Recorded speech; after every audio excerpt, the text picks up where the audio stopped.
I see you found our little hiding spot in the universe. Don't get too comfortable. This is a place where you will find those with an experience that's out of this world, or possibly deep within your life. I welcome you to the Oracles with James Tyson. Lean forward and listen. We will pull you into a supernatural journey with guests from around the world, each one experiencing some of the most extraordinary phenomena this wee planet has to offer. I wish to invite you to support the program through the Oracles with JamesTyson.com Patreon link. For as little as $3 per month, you qualify for a free monthly psychic reading, a past life regression, and exclusive access to our filmed interviews. Don't lower your guard.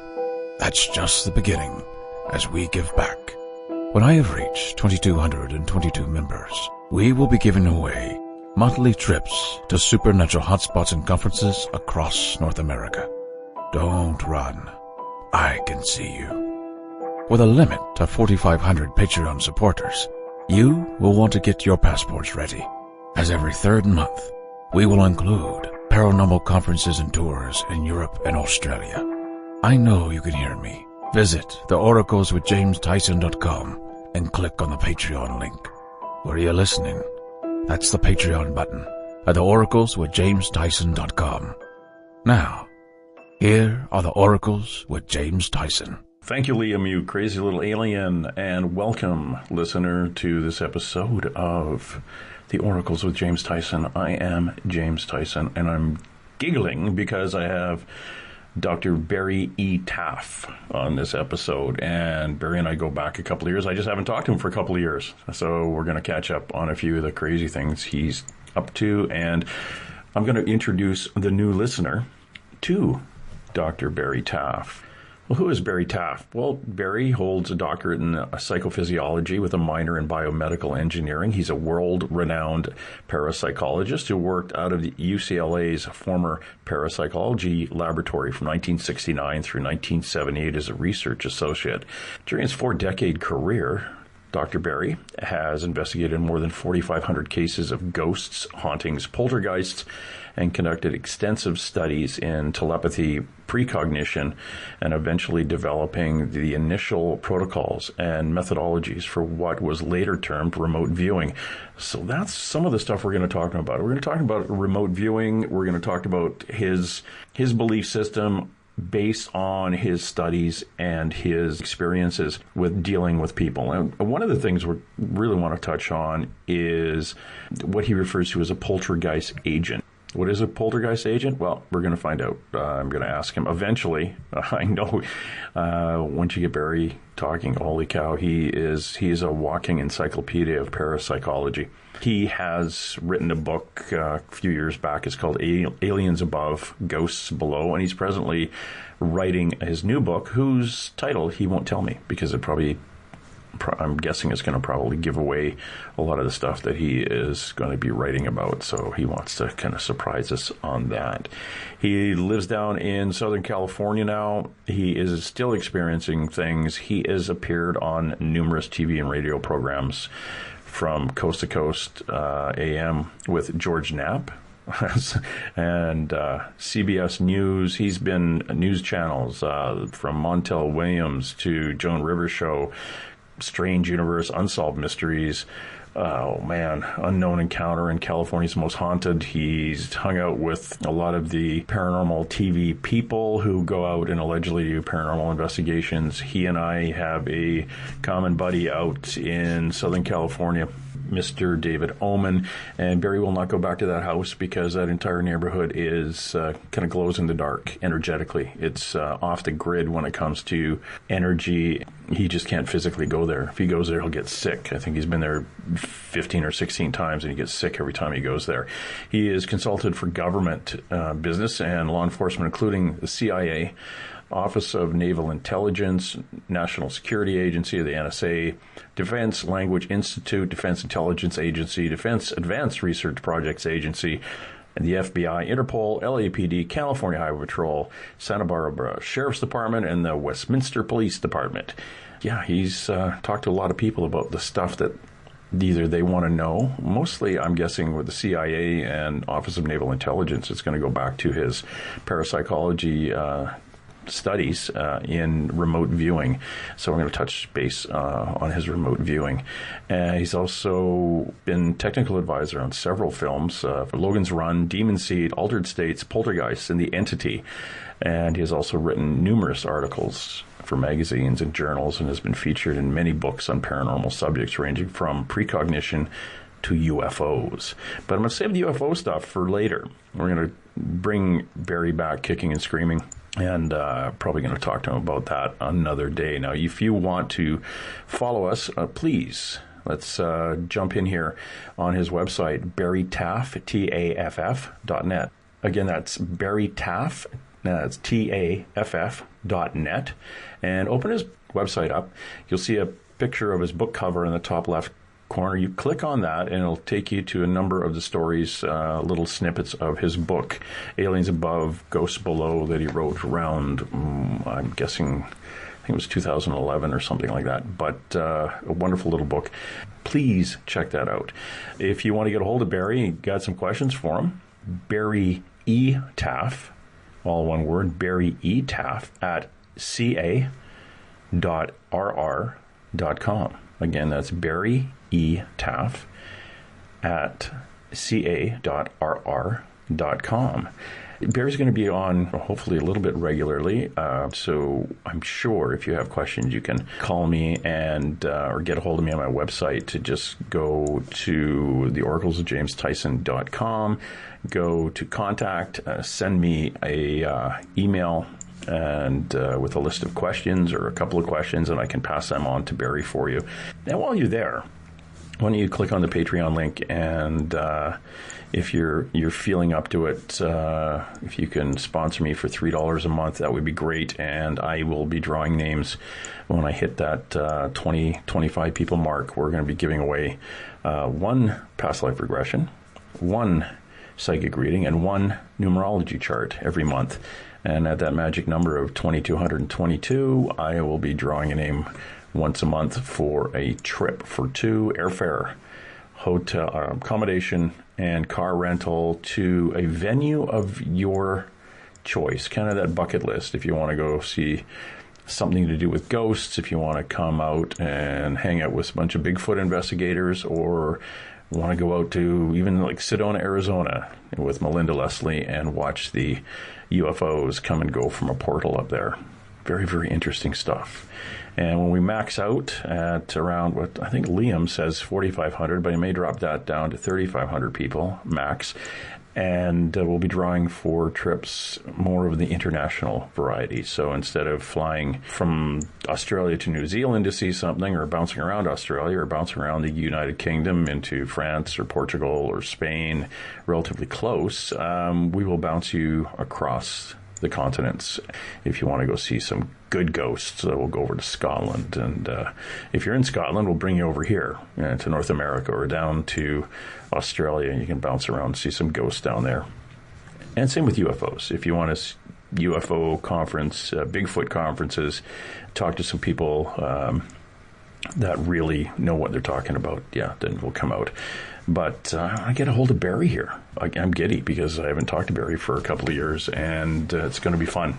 I will be bugging him in end of June while I'm down at Alien Con. I'm going to bounce out, take him for lunch, and take a walk in the desert, see if we get abducted or something.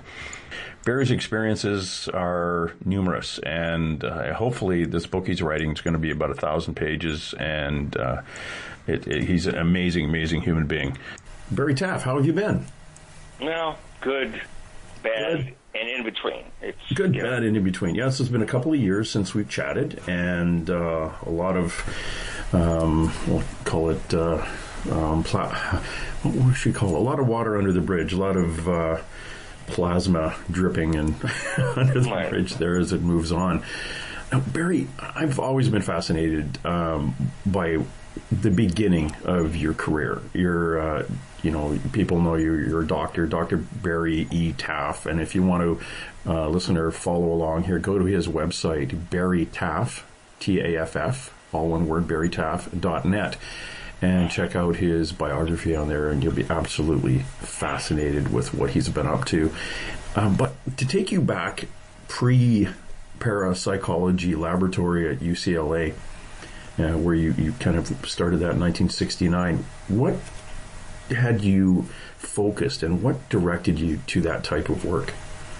Well, in most people's lives, as they grow up and mature, there's certain elements that lead you in certain directions based on your interests and motivations, and what stimulates you, what motivates you to do what's a thing right for you. And growing up, I was having a lot of paranormal experiences, telepathic, clairvoyant, precognitive. Okay, why me? Why not my parents? They didn't.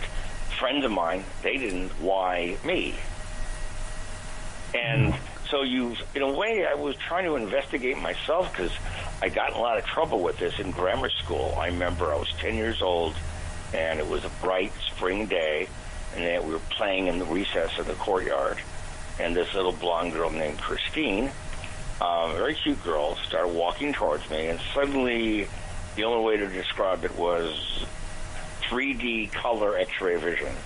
And suddenly I saw that on her right, there was a bag under her right side, a tube going into her body. And I went up to her. I said, Christy, what's that bag and tube? I ran and got her teacher, and they took to the principal's office. He goes, we can kick you out of school for this. I go, for what? You snuck to the girl's bathroom. You looked under her dress. I go, no, I didn't.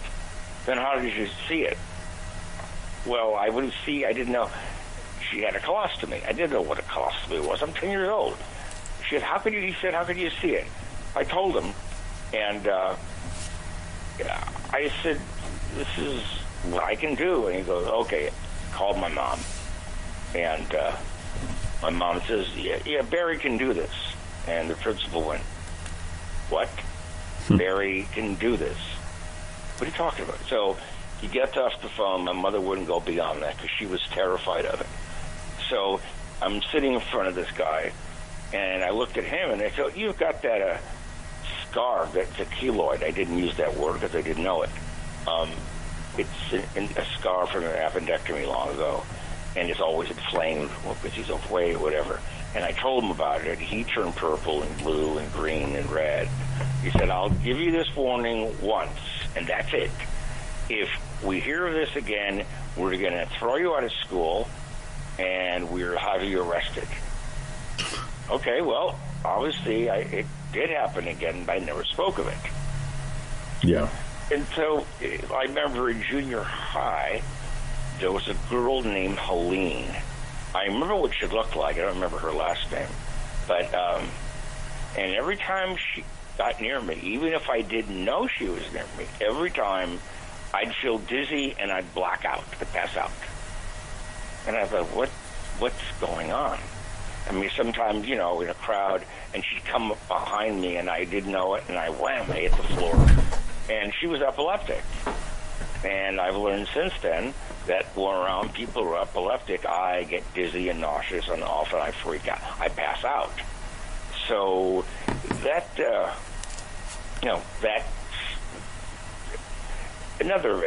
my parents knew I could do this. This is like 45 years ago, 50 years ago. My mom said, okay, if you can do this, tell me what's wrong with Dad, her wife, my father. I said, is it visibly discernible? And she said, no. I said, well, he has that hiatal hernia. And my mother went, what? Well, how did you know? You guessed. I only said one thing. I didn't say two things, three things, five things. I said one thing. So they just said, we don't want to hear about this. Well, anyway. So that sort of got me into this. I could close my eyes and see friends, what they were doing, what they were saying. I thought it was normal. I had out-of-body experience a lot when I was younger. And what I've discovered is that everyone's got a tolerance for this threshold. And if that tolerance is exceeded, even to a minute amount, the person either runs, it's fight or flight. They either terrified of you, or they want to fight you about it. They get really upset. In 1973, I met a girl in the lab named Carol. She looks like a young, short, what's her name? Shirley MacLaine, but with dark hair. Very exotic looking. So, we start dating, no big deal, and we're talking once in her place. And I said to her, "Oh, you've got a little tumor here in her left breast." She went, "What?" "It's right here." "Well, what do you mean a tumor?" I said, "Well, I can see it." "How can you see it?" I said, "Don't worry, it's not malignant. There's no calcium around it." She goes, "What are you talking about?" So she didn't want to talk about it. Okay. So weeks later, she finished her degree. She got a job with a big company, and they had to give her a full medical workup for insurance purposes. And guess what they found in her left breast, right where I told her? A lump. They did a biopsy, and it was not malignant. It was benign, but she still had to take it out. That didn't do well with her. She really, really freaked out. But that wasn't the end of it. The end of it was she accompanied me to opening night of The Exorcist, 1973. Now, I already met Blatty and Friedkin. They already came to the lab. I discussed a little bit in the book. So anyway, during the first act of the movie,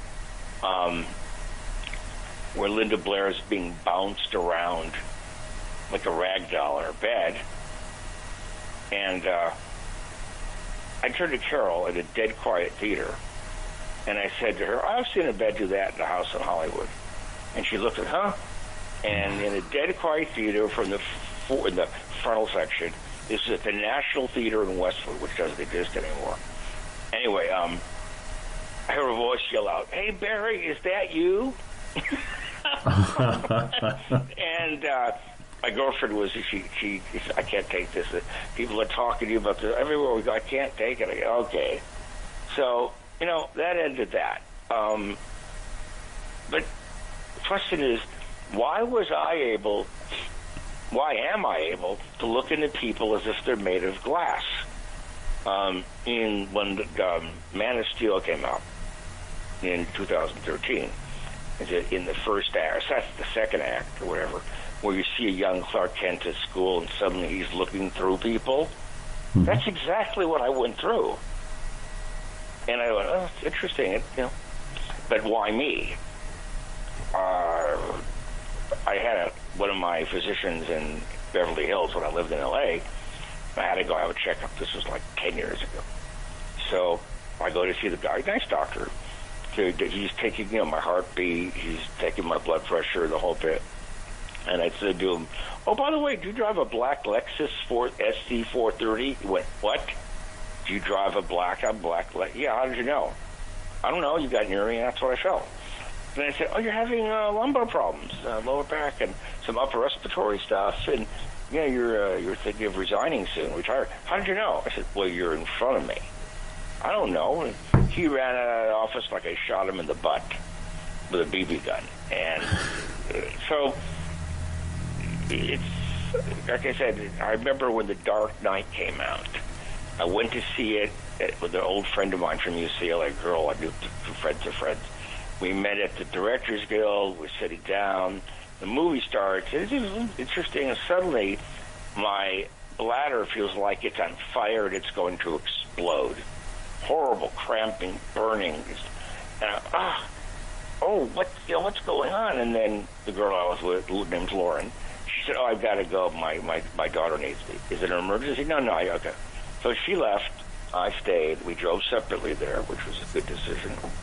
And the minute she left, I felt fine. I found out the next day that Lauren had a bad bladder infection. So you were you were picking up her bladder infection. Yeah. So, why me?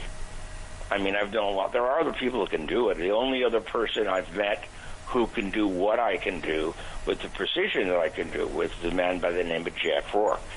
And we've become good friends. He worked out with in L.A. We worked together in a number of cases. And I think I wrote the foreword for his first book. And the question is, why, Jack? Why me? Why can some of us do this while others cannot? So, in a way, I got into this field to investigate myself. But it gave me a unique perspective because it wasn't just a scientist wanting to explore the unknown.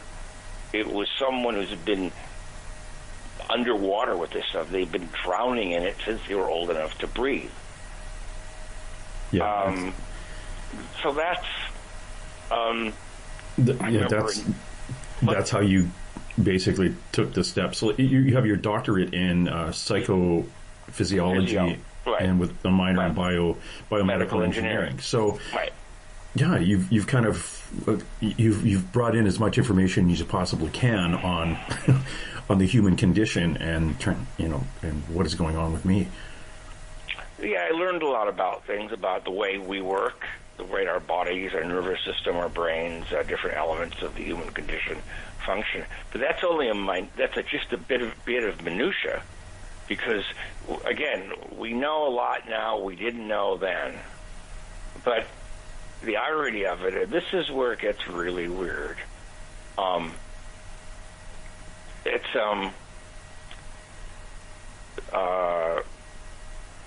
It gets really weird because the forces of nature we know of. There's electromagnetism, there's gravity, there's strong weak field forces. That's it as far as we know.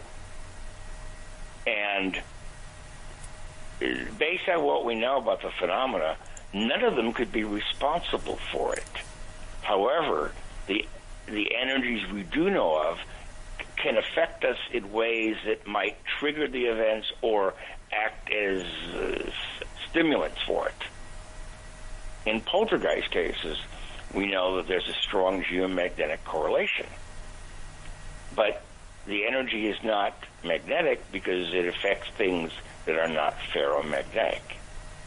I don't know. So it isn't electromagnetic, it isn't gravitational, it isn't nuclear, strong or weak. So what are you left with? Nothing. That's the problem. And the more we learn, the farther away from reality it takes us. This is why mainstream science tends to avoid parapsychology, because there is no theory that comprehensively explains anything. I mean, decades ago, Russians and some Americans looked at ESP as like biological radio transmission. We were emitting energy and it traveled on the Earth and whatever. There's no evidence that we're doing it that way. And I've got this strange feeling, and it's getting stronger as I get older, that in the end, when we finally do really understand this, we're not going to like what it tells us about reality. Oh, What if we learn that we know that the past is immutable. We can't change the past. But what if we learn the future is no different than the past, in that it too is immutable? Well, then where is free will? Does that mean we're living in a deterministic reality? The work we did at UCLA, I was involved with 3 different areas. One was Dr. Moss and Dr. Herbert Eveloff, and there was some assistant of hers. Did a study on me. It was published in the mid-'70s in a medical journal. Okay, that's the part of it. Then the other part was I was doing research in the lab in terms of seeing if you could train people to enhance whatever inherent abilities they have in terms of ESP, psi, remote viewing, whatever you want to call it. So if you put a person in a positively reinforced learning paradigm and you give them feedback real quickly to what they perceive when it's correct, theoretically they should improve at their skills. Just like if you're learning to road race a car, you learn to experience in classwork, and you get to know where to brake and how to shift and where to turn at the apex of the curve and how to whatever. You also learn about engineering. And so the whole point of this is it became so easy to do some of this. It was kind of ridiculous to the point where it was boring. But early on, we had visitors that Dr. Moss brought. We did know who they were. They all looked like normal people, all older than me.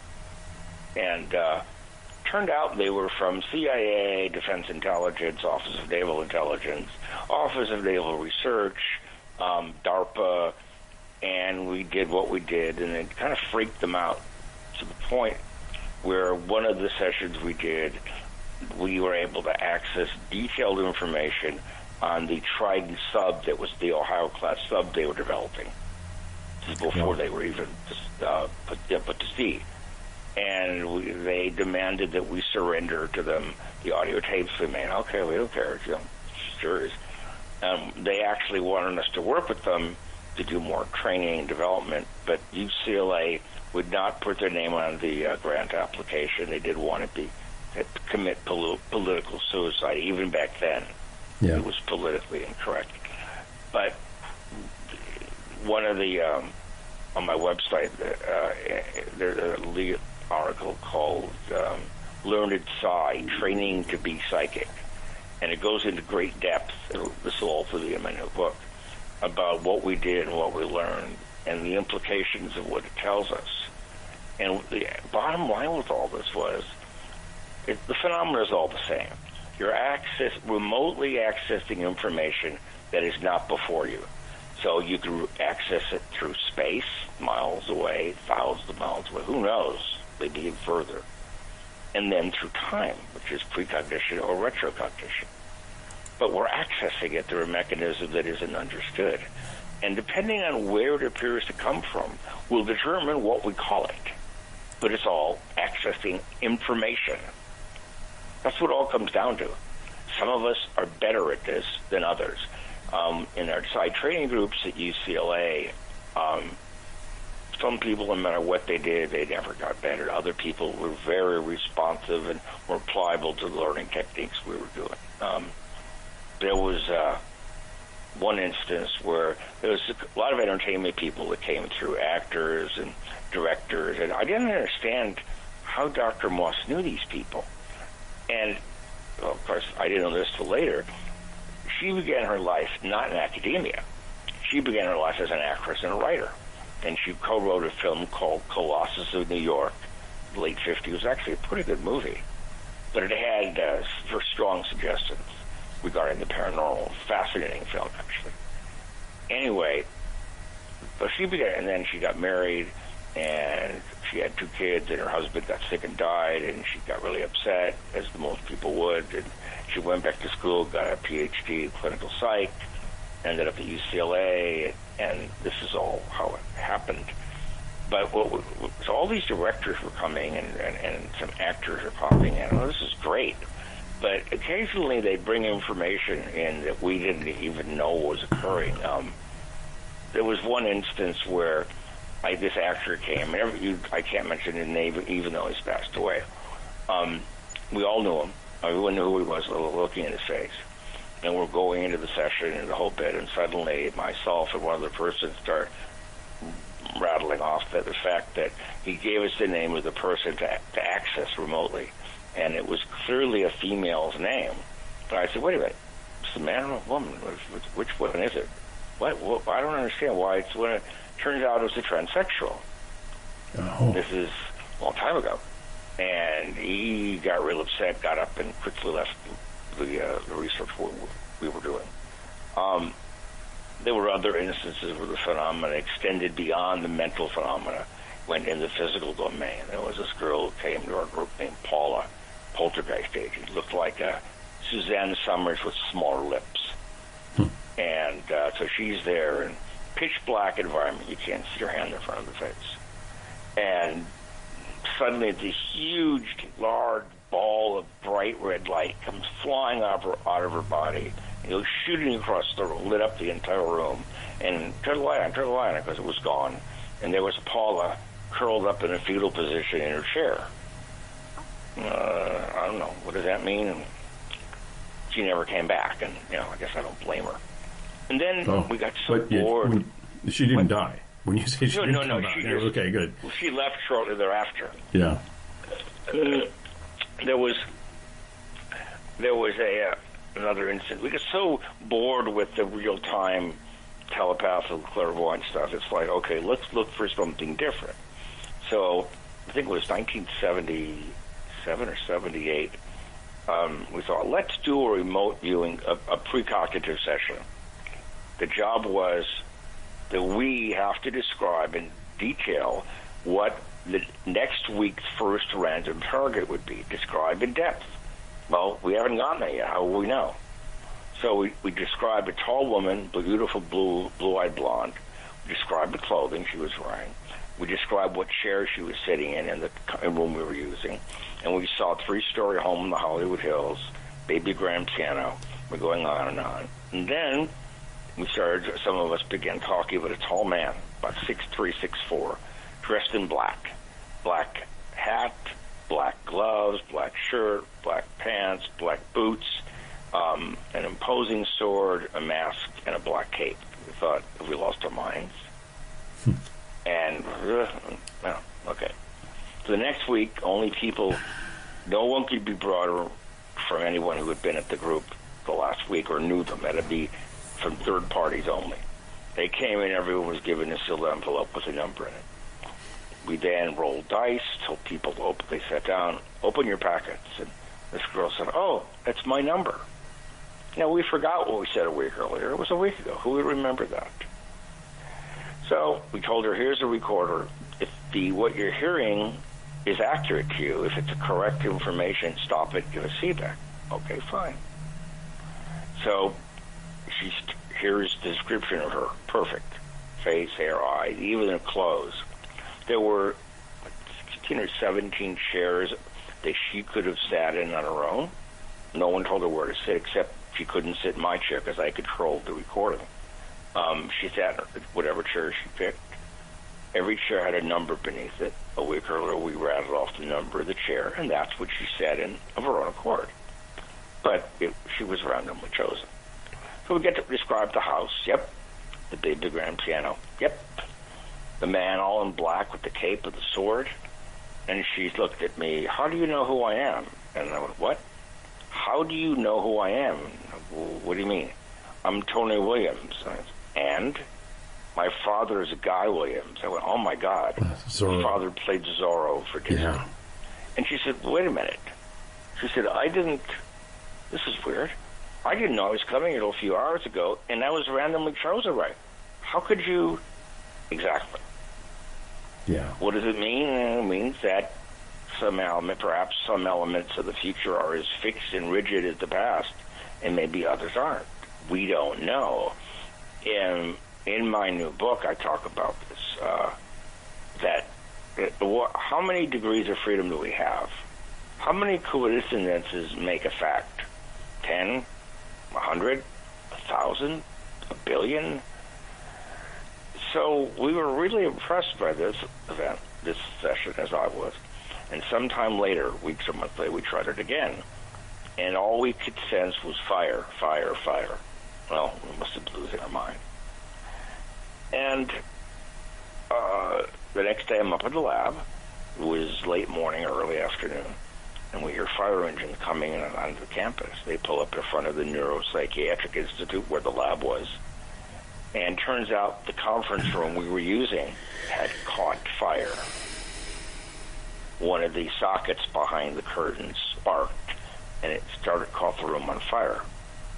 But we didn't start the fire, but it was imminent. It was the next thing to happen in that space once we left. A lot of people or regulars, this started to really unnerve them and make them feel very uncomfortable with what we were doing. I said, why? Well, it means we have no control. I go, so what? As long as you think you do, who cares? You know? Exactly. It's, and, yeah, so this is the life I've led. I mean, most people, my new book talks about this, most people, you grow up, you go to school, you get an education, you get a job, you get married, you have kids, you get old, you die. You have some R&R hobbies maybe, or things you like to do with yourself or friends or your wife or whatever. That's the normalcy for life on Earth as we think we know it. What if your life isn't like that? What if you haven't been able to get a real-time job because you were overexposed to the media early on, which is what happened to me. When I finished my education in 1975, I sent out by snail mail, there was no social media, no internet, to hundreds of locations, a persistent professorship based on my education. Nope, wouldn't touch me. And a couple of places responded, and they said, to me, you have a lot of nerve expecting us to hire someone like you. And I went, what? Well, you'd create a hostile work environment. And I went, what are you talking about? Lloyd Auerbach explained this to me some time ago. He said, people are curious, people are frightened, people feel uncomfortable around people like you, and as well as him. And they would get distracted from their work, create a problem, and they want to know things and ask you questions, and then it creates chaos. And to show how blatant this is, even today, I and one of my colleagues, who's a medical doctor, we co-own a number of patented medical devices. And, so we have a business plan, we sent it out. This was about, 7 years ago, or 8 years ago? And it went to a really big, worldwide, a multinational development group. They develop all sorts of technology, medical, aerospace, automotive. So we got it to one of the assistant people. He read it. He was very impressed. And so months went by, no reply. More months went by, no reply. More months went by, no reply.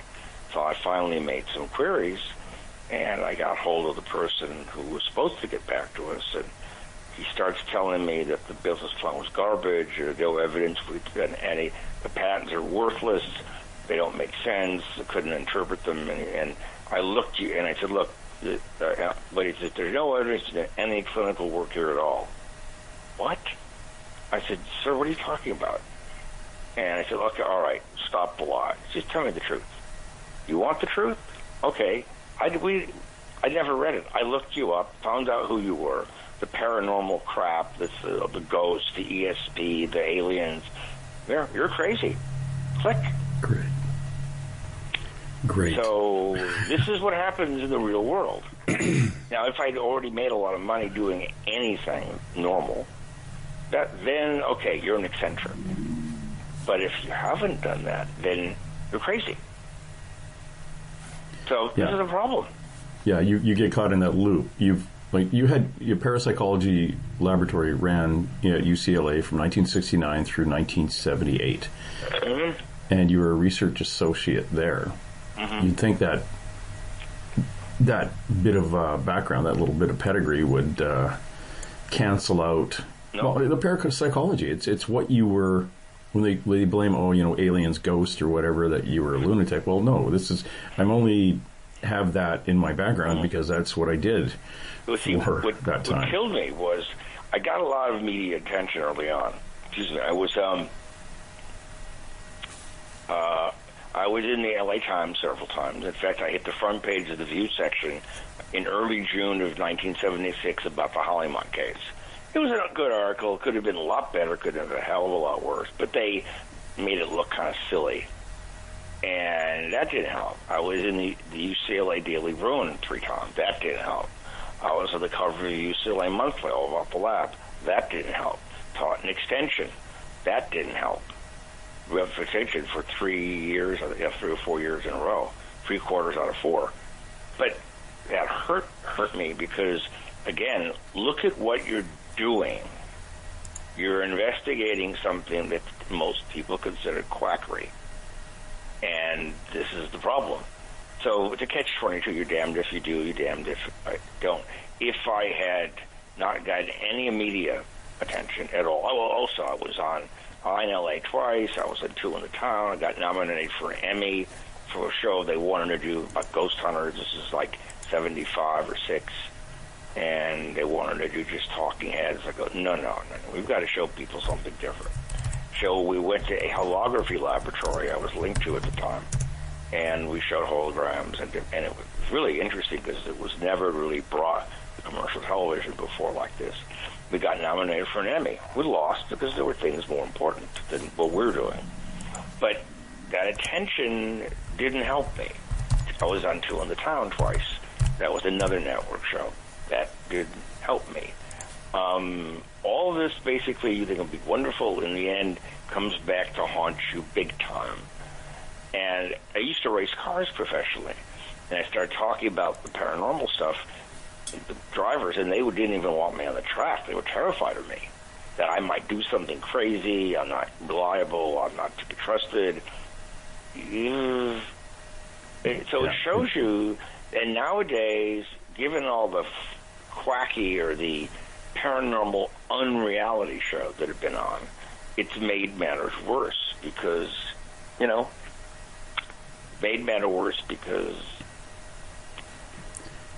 people don't know what to believe. Yeah. Wait, so if it's this real, then why is it called phenomenon? Well, of course, if it was this real, no one would think about it. Oh, we know what that is. That's this, that's that. But in the end, what it tells us is information is stored in our world, in the environment, in a way we don't yet understand. And the right person can act as the laser in a DVD player and can animate the information and play it back, but only under certain conditions. And this is what my book was talking about, that some people act as what they call biological operational amplifiers, waveguides, and focal planes. Most people don't. What's interesting, the Cielo Drive case, located on top of a really grandiose geomagnetic anomaly, sometimes 1,000 times stronger than normal geomagnetic field. Why? No one knows. When they were building homes on the hill there on the top, the instruments would go crazy. They had to drill blind. They found empty magma chambers. Mm-hmm. And I went there, unfortunately, 16 times or more over the course of a year, 2005 to 6, and I ended up going to the hospital afterward almost every time because I got so sick. Other people went there, they feel nothing. Yeah. And at Cielo Drive, for my listener, that is where David Omen's house, if you ever heard of the Omen house, about 300 some feet from where the Manson family killed Sharon Tate and right. Bianca and all that. It's right. You can look that up. And if you were also wanting to know a little bit about what Barry was talking about, the Hollymont haunting, it's in his first book, Aliens Above, Ghosts Below, and it was just one of those houses with stuff flying down the hallways, and I think you had a film crew there too. We had several over time. Yeah, the stuff was just. Connie Fox was there from KTTV, and kind of interesting. Her name was Fox, and things started being thrown at her, and she freaked out, ran out of the house, and as she ran down the Z-shaped stairwell in front of the house, or stairway, a huge book came flying over the house, flopping its pages, and dropped at her feet. But it followed her down the Z-shaped stairwell. Things would appear and disappear in the house. Got to live there for like 10 days when it was an escrow, and it was just one thing after another. I remember I made a glass of iced tea. I went to the fridge to get some lemon to put into it, and I turned back, and the glass is gone. I had found it through 2 sets of doors that I had locked earlier. So, why was it there? I don't know. Yeah. The owner of the house just to the east of the Hollymont case. So the Hollymont case was at 6221 Hollymont Drive. It's 2 words. It's Argyle and Franklin. If you take Argyle north from Franklin, dead ends, and then it turns into Hollymont, and it wraps around the hill. And that also has a strong geomagnetic field. There also happens to be a shallow river under that hill. You can hear it in the basement. The neighbor who lived to the east was renovating his house 43 years ago, and he was leaning against a built-in bookshelf, and it cantilevered in, and there's stairs leading down, and there's a hallway connecting some of the homes that used to be on the hill. And he was in there, and they found a headstone named Regina from 1922 or 3, I believe. That's before the houses were built.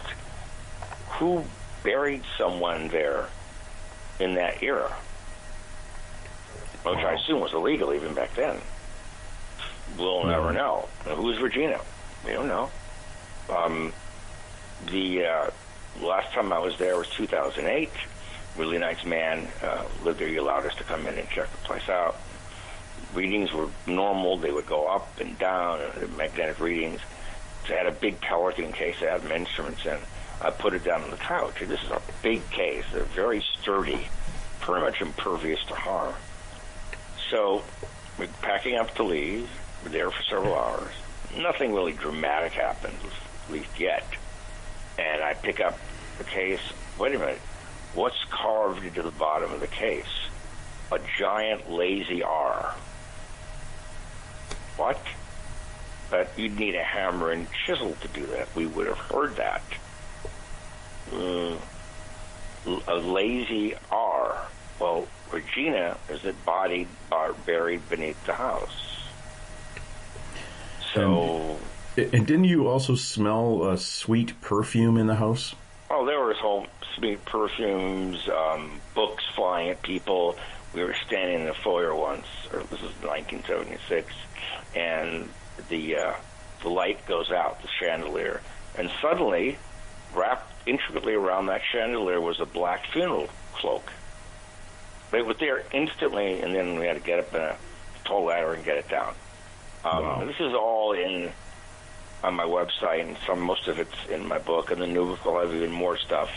Now, I did hear a really unnerving story a couple of years ago in L.A. by this woman who was a producer at the film school.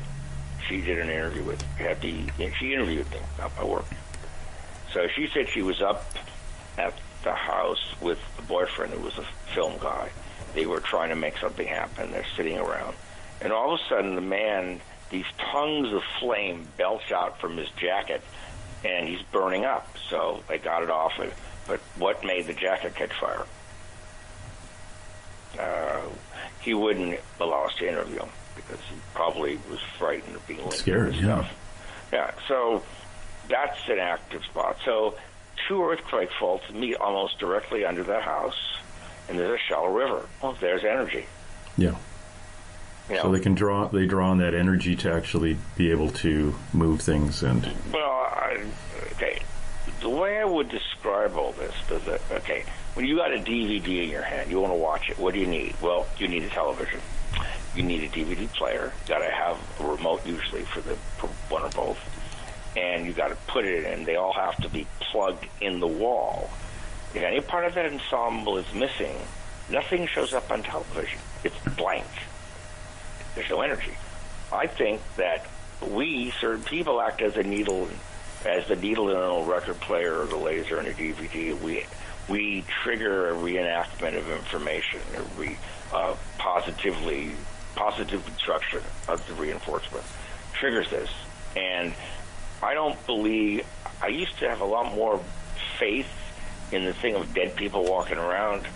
The evidence supports a theory that is far more complicated than that, in the sense that without us, nothing happens. Meaning, the old saying, if a tree falls in the forest and there's no one there to hear it, does it make a sound?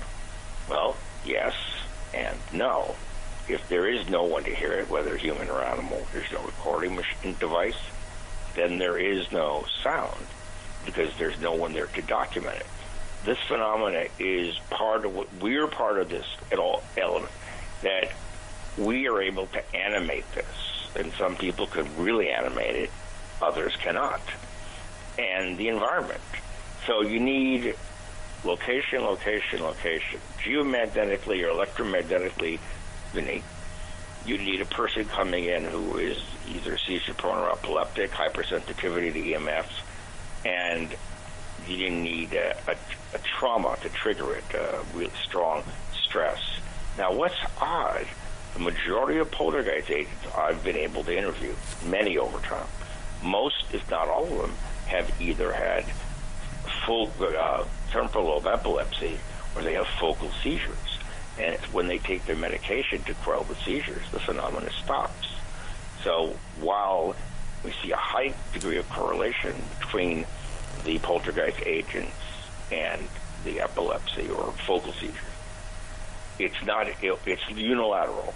Most people who are epileptic or seizure prone are not poltergeist agents.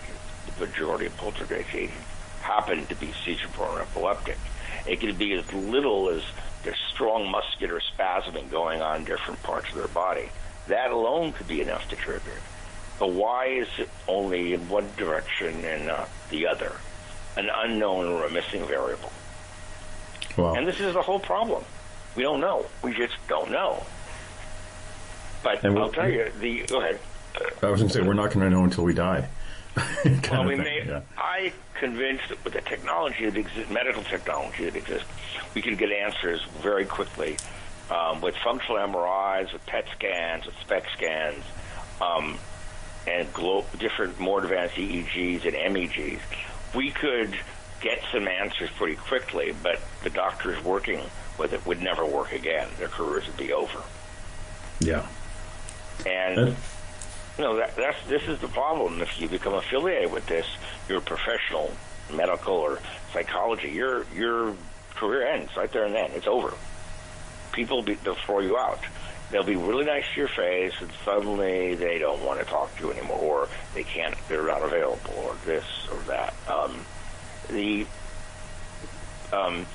It's interesting. When INLA came to me in the mid-'70s, when the lab was up and running, I told her they wanted her talking heads, and I said, let's show holograms. Why? Because the closest manifestation to an apparition or ghost that's seen by human eyes in this world is a hologram. Okay, good theory, but what's producing the image when people see an apparition? Good question. Let's move around in time a little bit here. So, after my surgeries, and before and during having all these eye surgeries, I'm staying with a friend in the middle of nowhere here, and I'm staying at his house, and nothing ever going on there until I moved in, which was April of 2017. And beautiful place, quiet, restful, nice and cool, can't complain. Less people than in Los Angeles, less crime. You don't have any crowds when you go anywhere. Anyway, long story short, on the couch watching TV, my friend is, I don't know where he was, somewhere else. And I hear a woman voice go, Barry, and I blew up off the couch because my friend isn't there. And where's the voice coming from? Another time, I'm sleeping one night in my bedroom, and I hear a female voice yell the name Mikey real loud. It echoes in the hallway. Who's Mikey? I don't know anyone named Mikey. Another time, I'm going to sleep, put my head down. I feel someone blowing warm air in my left ear and my cheek. It's like a human presence. A female voice go, you remember me, Barry, don't you? Huh? Jump up. No one's there, but I see red and green lights zipping around the room. Okay. We moved in November of 2017 to a different place, and thinking while we were moving, things happened. People talking, they weren't there. Thought movers were there. No, they were outside the house. I go to the other end of the house to see what it was. The voices were coming, disembodied voices, from the opposite side of the house. Okay. Then we move here, which is actually quieter. I have a bigger bedroom, which is pleasant. Thinking, well, nothing's going to happen here. No, wrong. I'm sitting at the computer, and I see a shadow coming down the hallway. I'm going, whoa. And then it comes by me, but it's like a translucent image with no definition. But it seems humanoid. Okay. And then something's been recurring since we've been here. Banging on the door, the wall, boom, boom. And it blew me out of bed like a week or two ago, real loud. And I thought my friend had an emergency. No, he was sound asleep in his own bedroom. I don't know. And then this was the best one. So I wake up one morning, and instead of being in the bed alone, I wake up, and under my right cheek of my head, there's a person there. I look up, what?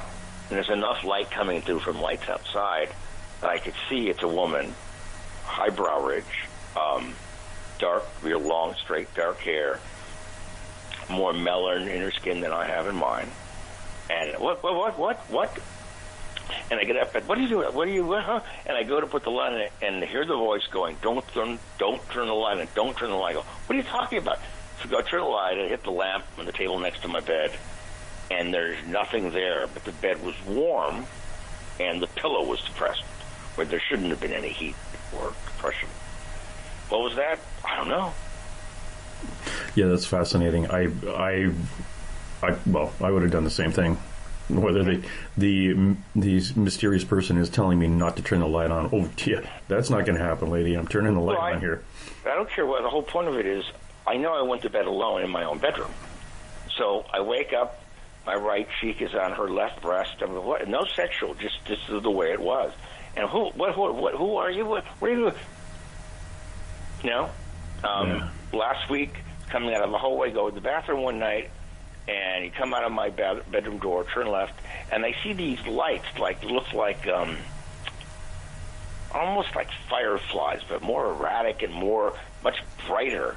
And it was jumping from a higher point, going down to a lower point near the front door.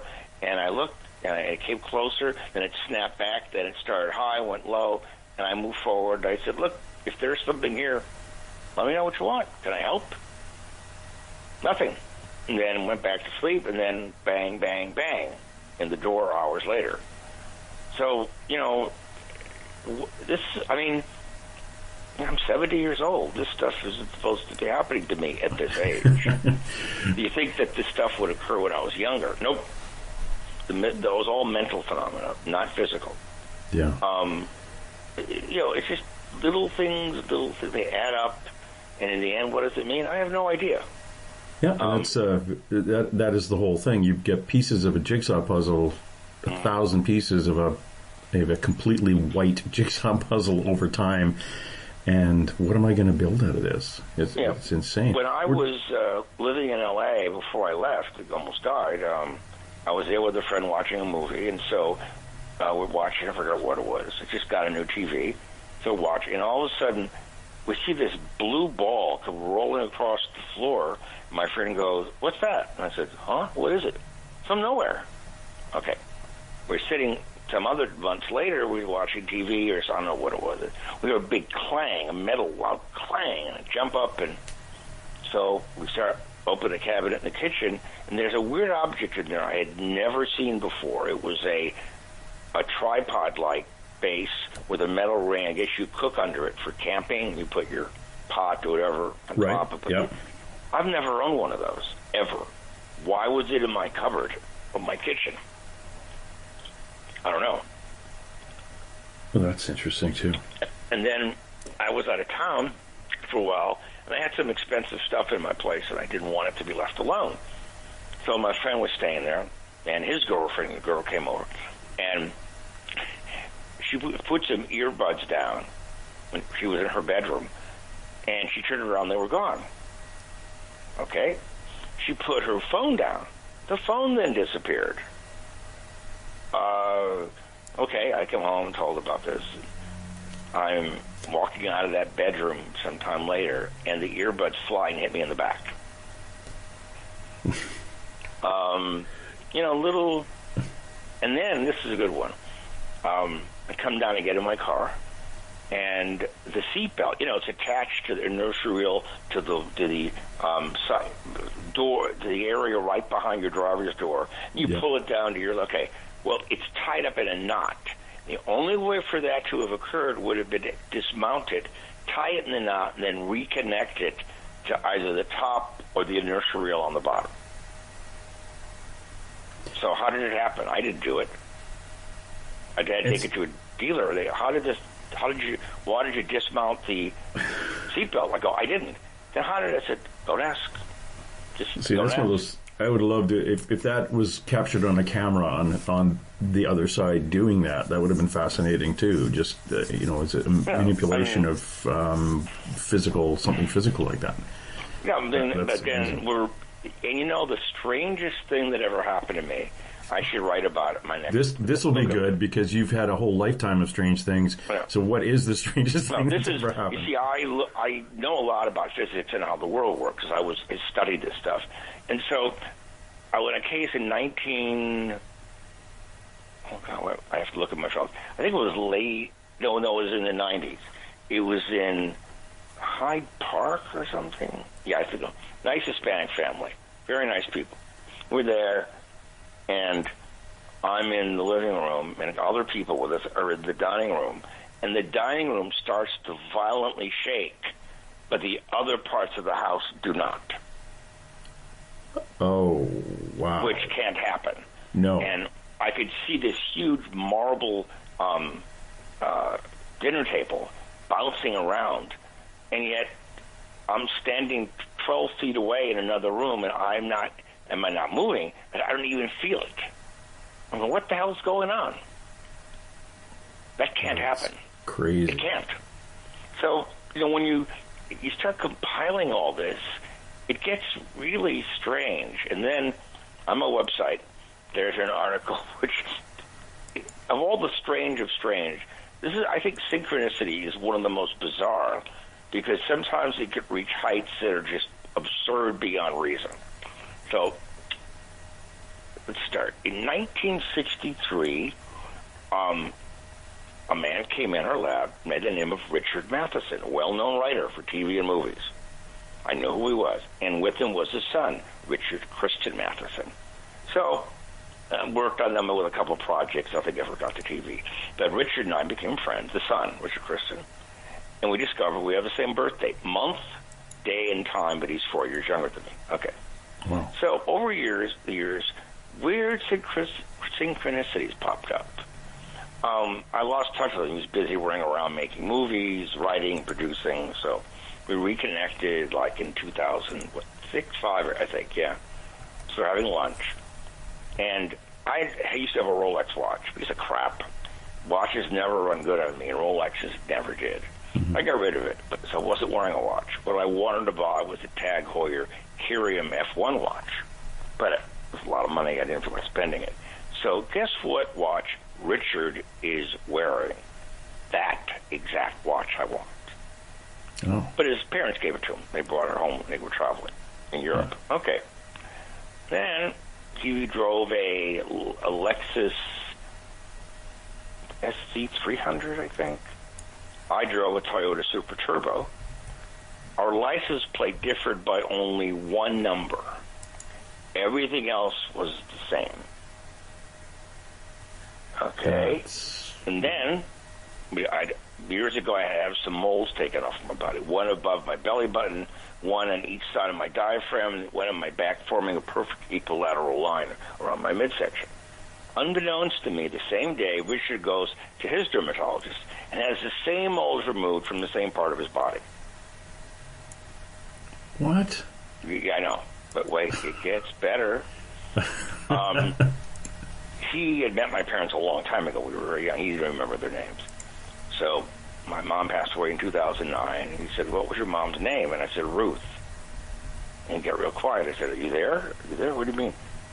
Was her name really Ruth? I go, why would I lie about it? Yeah. You're kidding. No. What was her last name? I said, Brown. He goes, you're joking. I go, nope. His mother's name was Ruth. Her last name started with a B as well, her maiden name. Huh? Wow. Okay. So this is getting a little weird. My mother had a middle name, which was Anne. And Richard's mother's middle name was Anne. When his father died in 2013, I was out having dinner with friends. The phone call came in from another friend who heard about it. Going, oh, no, it's terrible. The father was a writing genius, Twilight Zone, you name it, he did everything. And I said, why is this day so significant? Oh, his father died on my father's birthday. That is... Okay. Years earlier, I was at the beach surfing. I got pulled under by a riptide, and I was drowning. Blocked out, I could feel water filling my lungs. And suddenly, I'm standing in water, only 2.5 feet deep. I'm going, what happened? Where am I? Where am I? No one near me. How did I get here? I'm all wet. What? Well, 4 years later, almost to the day, Richard is surfing, at the same beach, and he is sucked under by a riptide and almost drowned, and he finds himself standing in water for no apparent reason. Huh. Okay, now, in 1963, it was the second to last year of the original Twilight Zone. One of the shows I became obsessed with, called Death Ship, Ross Martin, Jack Klugman were the stars of it. And I really loved the show in many ways. Anyway, I thought, I've got to meet this writer, Richard. I've got to meet this writer. 10 years later to the day, Richard and his son walk in the lab. They came to me. And then, I don't know what age you are, but if you're over 45, there was a character actor, used to play heavies and bad guy. His name was Edward Andrews. You'd know his face, you'd know his voice, very unique. Ever since I saw him since I was a kid, I know the man. I know him. I know his voice, I know his face, I know his body language. Why do I know this man? Back in the early 80s, I get a phone call from a Mrs. Edward Andrews. Pacific Palisades, their house is haunted. So I go out there, and I walk in, and I meet the wife first, and I meet Edward. Edward's really tall, like about 6'5", big guy. And he says to me, "You look really familiar. Do we know each other?" I said, "Not in any way you'd understand." He goes, "What?" I go, "No, forget it." So their daughter came out. Now, I don't remember what her real name was, but I remember what her nickname was. Her nickname was Taffy, Taffy. "Why'd you nickname her Taffy?" He goes, "I don't know." That was it. It's what it means, I have no idea. But there's another one. Listen to this. There used to be a gorgeous brunette actress named Susan Strasberg. Yeah. And I never met her, but I knew who she was. So back in the 70s, she was on some talk show. Forgot which one, but she was divorced and already had a kid, and they were asking her about who she's dating. And she says she's dating a guy named Barry from UCLA's Parapsychology Laboratory. I'm dating her? I am. I never met her. She never What's phones. going on here? Friends are calling me. I've never met her. I'd love to meet her. No. Okay. Years pass. I don't know why. I never contacted her because I don't call entertainment. I don't call industry people that are strangers because I want to talk to them. So years go by, and about 8 years ago, I became obsessed wanting to know why Susan Strasberg claimed she knew me and was dating me. Okay, so remember I told her Dr. Moss began her life as a writer and an actress. Yeah. Okay, well, her best friend was the actress Shelley Winters. Now, when I first met Thelma at her home in spring of '69, she threw me her keys and I psychometrized them. And I said, see a fat, blue-eyed blonde woman named Shelley who's screaming all the time. That was inaccurate if a little rude, but totally accurate. Yeah. Yeah. So anyway, okay, so that was her best friend. So the reason that Susan Strasberg knew of Dr. Moss or met her because her best friend also was Shelley Winters. In fact, Shelley Winters is the one that introduced Susan to her future husband, which didn't work. I mean, the marriage failed quickly. But anyway, so I'm going, okay, but why does Susan think if you read Thelma's books, I was involved in her books. Probability, Impossible, and The Body Electric. Okay, big deal. I'm in the books. But that doesn't... Then about 8 years ago, I met a Xerox place in West Hollywood that they did really cheap for... I had to write up some business plans, I had to print them out. They're very expensive. So I'm waiting there, and this tall guy to my left, and he says, "Hey, Barry." "Hello. Remember me?" I went, "No." His name was Larry. I go, "Okay." And his last name, I can't say it without his permission. I said, "Oh, don't you remember me?" I go, "No." "You don't remember me?" I go, "No, I don't know you. You should date my sister." I go, "Who?" And he throws out a name, and I said, "I've never met her." "Yes, you did, a long time ago. I used to date her." I said, his sister is an actress. And I knew who she was, and I thought she was very attractive. I said, "I've never met you or your sister." He said, "You had a silver Corvette, was really loud, had black side pipes." "Yes, but I did not date your sister. What am I supposed to do? So I said, I don't know why you think, okay. Weeks later, I'm at Art's Deli in Sherman Oaks having lunch with a friend. And he's saying, hey, there's a girl back there keeps staring at you. It's this guy's sister, who's a couple years older than me. And you know her? I said, no. Then why is she staring at you? I don't know. I'm not going to go up to her, hey, why do you know me? Nothing. Weeks later, I'm back at the Xerox place at West Hollywood, and there is this guy, Larry, again. He said, you know, my sister is really pissed you didn't come over and say hello to her. I said, I don't know your sister at all. What are you talking about? I don't know her. I said, okay, how did I meet her? He said, through Susan. Who? Mm-hmm. Susan Strasberg. I go, that's it. I'm done. So that's been my part of my life. It's the weirdness of it all.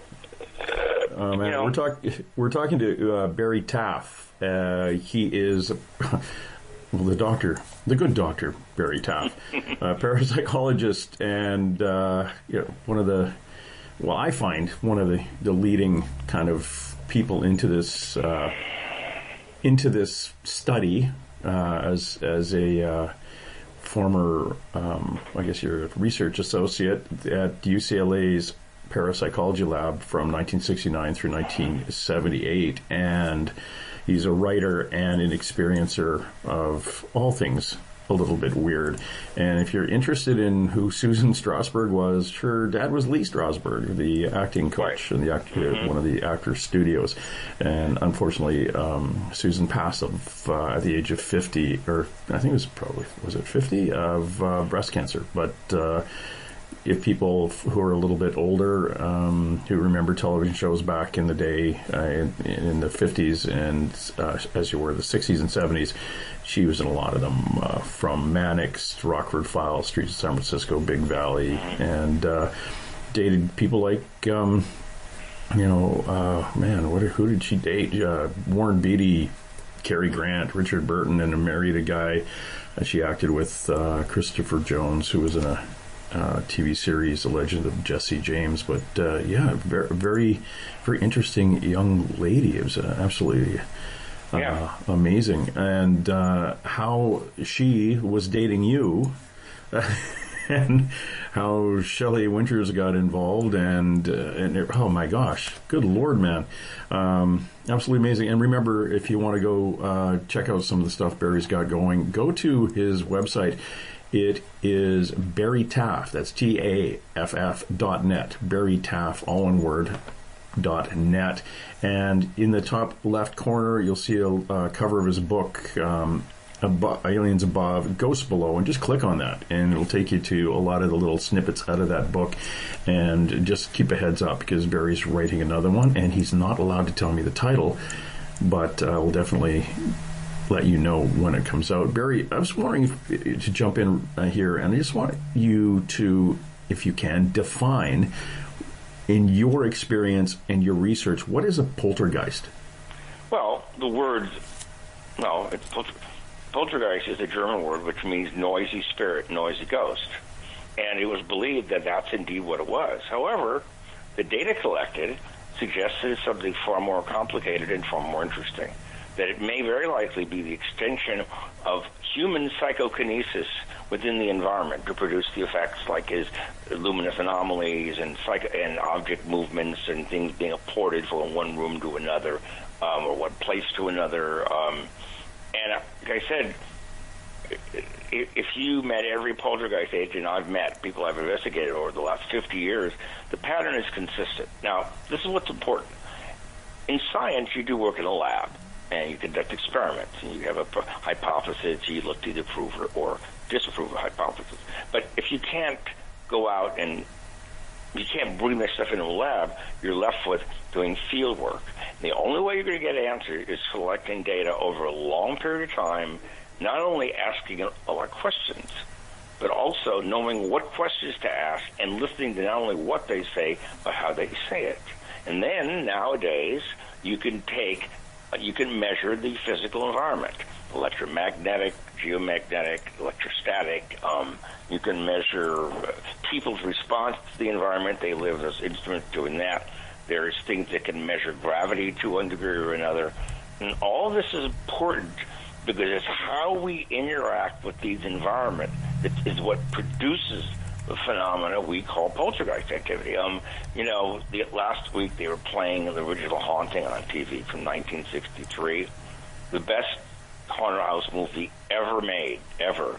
And it drives home the point that Julie Harris was the poltergeist agent. And the book was, of course, better than another great haunted house movie was The Legend of Hell House, which was written by Richard Matheson. Came out 10 years later. But, like I said, the stuff, we know enough now where the poltergeist phenomena, these recurrent spontaneous psychokinesis is believed, that we could artificially trigger such events and sit back and watch them happen. However, such would have a high probability of really damaging the poltergeist agent. You might electrocute them, put them into severe shock, kill them. So at what point you stop and say why? Or, as I said earlier, you could get the right medical people to use functional MRIs and PET scans and SPECT scans and all of that. And that would very likely get us answers, because I suspect that there's some part of our brain and our nervous system that's involved with all of this. And if we saw that only in these unique individuals there were certain types of electrochemical, neurochemical variations, we could then form a positive linkage to the phenomena and trigger it. But you're not going to do it putting people at risk. It's unethical and immoral. Yeah. This is amazing. It opens up a whole, for me anyway, and my background, my limited background in paranormal investigations and things that I've seen and heard and recorded. It opens, and I'm like you. Every time we experience something like this, you think you have an answer to a question, but you've got 300 other questions that fall from it. And I think that is how we. I know. I'm really sure that's how you went from that kid being able to see things and to getting to where you are today and writing another book about your experiences. Is that every time you wake up every day, you have more questions, and right. It's not going to stop until we've, dropped out of this meat sack that we carry and move on. And right. Hopefully, we're going to find an answer at that side, or else I'll be coming back haunting somebody. I know I will. I mean, we have time for one more quick story. Yes, we do. Okay. Oh yeah. This is let's see, 1963. The girl ended up running away from me because of the tumor diagnosis. Anyway. Yes. We first met. There was a lot of sexual tension. She was dating a married man who never divorced his wife. A lot of tension between us sexually, but we never had touch each other yet. So I go to sleep when I'm on my left side. I had not gone to sleep yet. The covers go up behind me. A body rolls into me. It's a female body. It's not mine. I see an arm come over me, and I go, what? And I look back. There's nothing there. And about an hour later, the phone rings. It's the girl, Carol. And she goes, what happened? I go, she says, well, I was getting in bed behind you to cuddle, and you moved. It scared me, and suddenly I found myself back in my own bed. Wow. Okay. And then years earlier, I was dating this other girl, William Shatner's niece. No big deal, but she looked like Julia Harris with more pigmentation, very exotic looking. Mm-hmm. So we were just getting to know each other. So I'm sleeping, and suddenly I hear someone talking. I get what? I see this woman standing next to me. She puts her hand on my forehead, and she goes, "It's only me, Barry. It's only me." What do you do? Boom! Get up, gone. Hours later, the phone rings. She goes, "You scared the hell out of me last night, but I found myself in your bedroom, and I thought you were sick. I put my hand over your forehead. You moved, and I was back here." By location, OBE. I don't know. I don't know either. You're like a magnet. No, it's like things are relative to our things. Everything's need relevance. We access information that's important to us. Things happen, physical, because things are related in a subconscious way to us or unconscious that are significant to either we're attracted to or repulsed from. And therefore, we tend to bring things to us that we want or need. And one last thing, this girl Carol, way back 46 years, oh God, she gave me for my birthday, was a gold Parker T-Bolt jotter with my initials and birth date inscribed in it. Really nice. So I left the lab one night and went, oh no, I can't go back to security, get in the middle of the night. So I said, well, I just hit myself. I don't kiss the pen goodbye. And I'm just falling asleep, and I feel something hit the bed. It's the pen. But I had already called John, who worked at the lab. I said, did you see my pen? Yeah, it was right by the phone on the desk out there. Why did you leave it there? Well, I don't know. Well, it was back in my bedroom, on my bed. And, I don't know. So it's a pattern. Things that are important to us, that are relevant, happen. And this is what it's all about. Things that we want and crave, we're drawn to. Things that we're repulsed by, scare us, may also show up because they upset us. And that's what we perceive, things that shock us from our mundane daily existence. That's amazing. Absolutely amazing. And again, life is never boring. Life isn't boring. And it appears death might be not boring either. Depending on the circumstances behind. There's no... I said I got a funny feeling in the end that we're not going to like what we learn. The same way that on my website, in my first book, I talk about why the worst thing our government could do would be to acknowledge the reality of UFOs and that maybe there'd be contact and exchanges at some level, and we have some technology. It would be great for people like myself and ufologists who are seriously into this and want to know things, but it would be the most destructive information ever provided to the human race, in my opinion. Why is that? It would be disruptive. Socioeconomic infrastructure could crumble. We already have certain parts of the world that are glad to go to war, yelling in jihad, yelling in the name of their God, because we think differently than they do. If you want it, what if it turns out that there is intelligence, but what if it turns out that God had nothing to do with it? We were designed by someone, and it wasn't God. What then? And then whoever these beings are, each power would want, they want an affiliation with them to get an advantage. In human history, when an inferior culture meets up with a superior one, the inferior one is either destroyed or assimilated. And it's believed that the same thing would probably happen now. The government, they may not be too bright, but in some respects, they know what they're doing. And trust me, I've been teaching ufology for decades, and I've seen the reaction people have had, and I think in most respects, they're doing the right thing. To satiate the curiosity of a few, yes. Yeah. But to risk the collapse of the civilized world, no. Yeah, I agree with you on why governments and those who know don't want this to come out. There a few years back, there were people, arming themselves and protesting that Syrian refugees were coming into the United States. My God, they're Syrian refugees. Now, you want to build a bunker and hide on the Syrians? Well, what about aliens? Now add that to the list, and how paranoid is that few going to get? But again, I've never looked at it under the lens that you have, where it's going to be a real kick in the groin for the belief systems, not only for North America, but for every little village around the planet. Yeah. It would be a very, very destructive thing.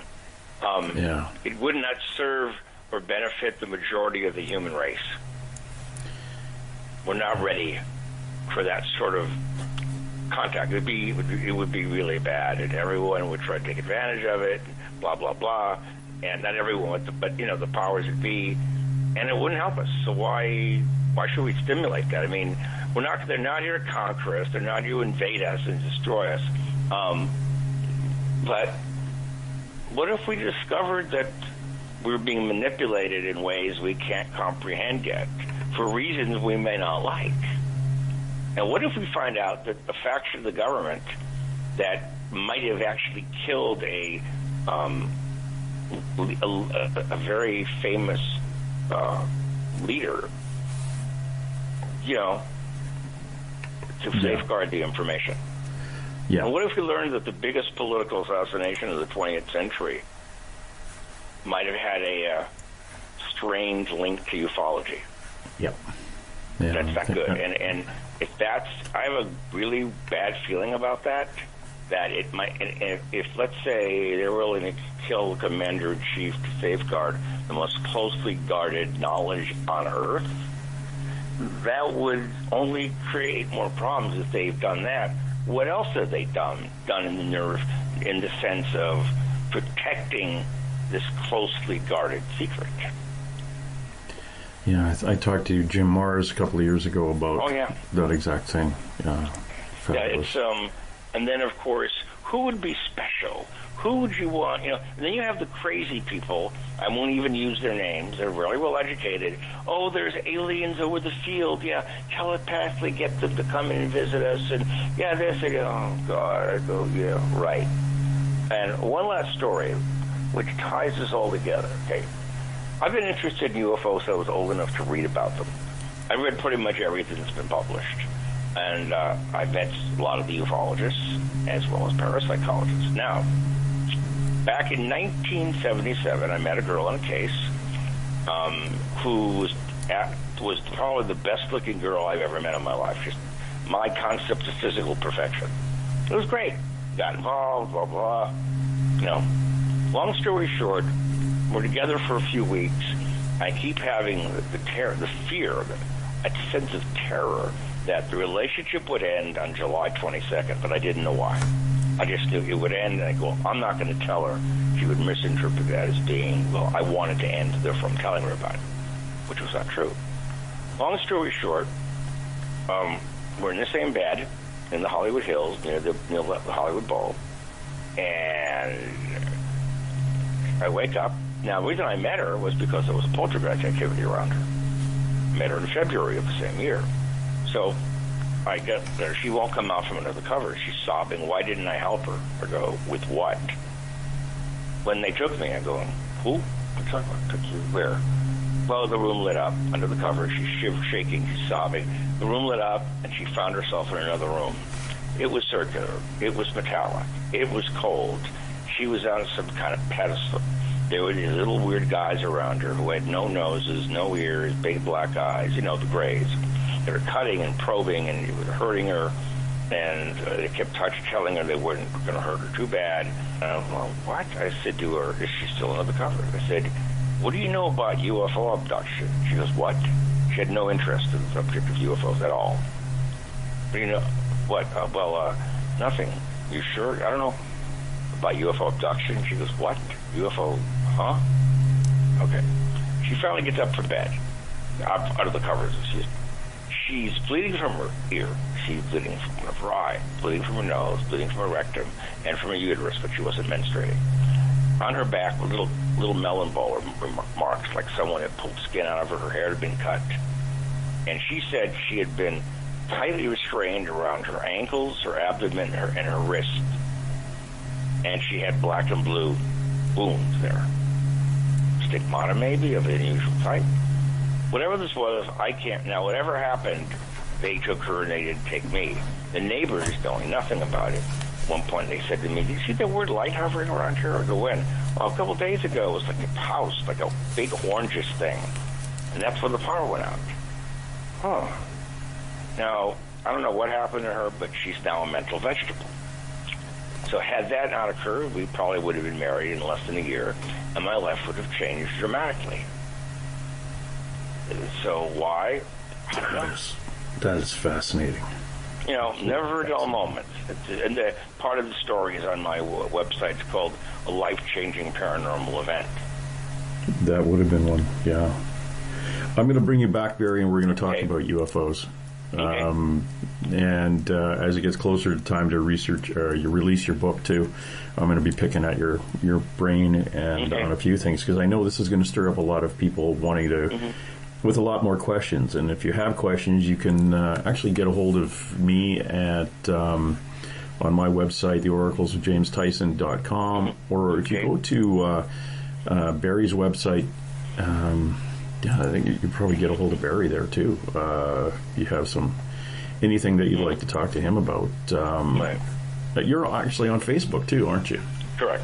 Yeah, so you can go Barry Taff on Facebook, Dr. Barry Taff, and look stuff up. Barry, you're a fascinating human being, and I'm going to be down in LA at Alien Con at the end of June. So I'm probably going to I'll come and take you out for lunch. Okay, except I'm not in LA anymore. Oh, where are you now? I'm 128 miles away. Up north or south? South, near Palm Springs. I have to go visit somebody in Carlsbad and then out to San Diego. So I may fly out. Not fly. I'll drive out there. It's only 2.5 hours. Yeah, it's just like I'll come. If you're in Palm Springs, that's good because I don't like cold weather. I almost went down to Joshua Tree at Contact in the Desert, but I didn't get my booth, so I'll come down next year for that. But yeah, I'd love to hear more and actually meet Mr. Dr. Barry Taff. And again, please go to his website, barrytaff.net. Click on the book cover in the top left corner and just have a read of what he was writing about in Aliens Above, Ghosts Below a few years ago. And I can't wait until your new book comes out. It'll be absolutely fantastic. Okay, sounds great. I appreciate it. Okay, Barry, thank you very much and have a really good night. Okay, thank you.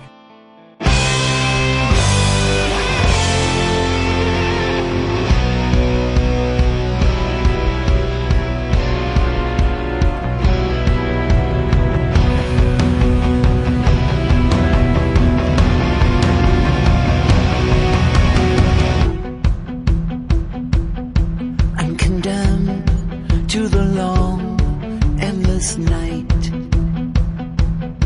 and I live in the absence of light,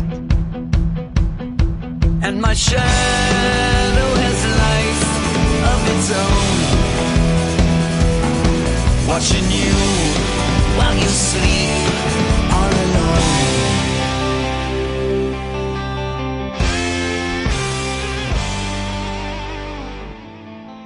All right, that's it. Let's roll. And hey!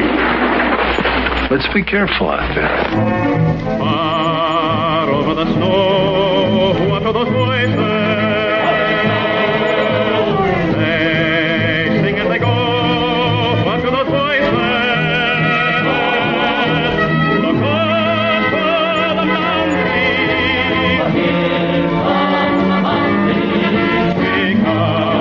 Because somebody hide, somebody better hide on through the hail, like a pack of angry wolves on the trail. We are after you, dead or alive. We are out to get you, dead or alive. And forget your soul. If you're the one, better run away. Son, you are done. Throw your gun away. Here come the Mounties to get the man that after now. Run through the hail.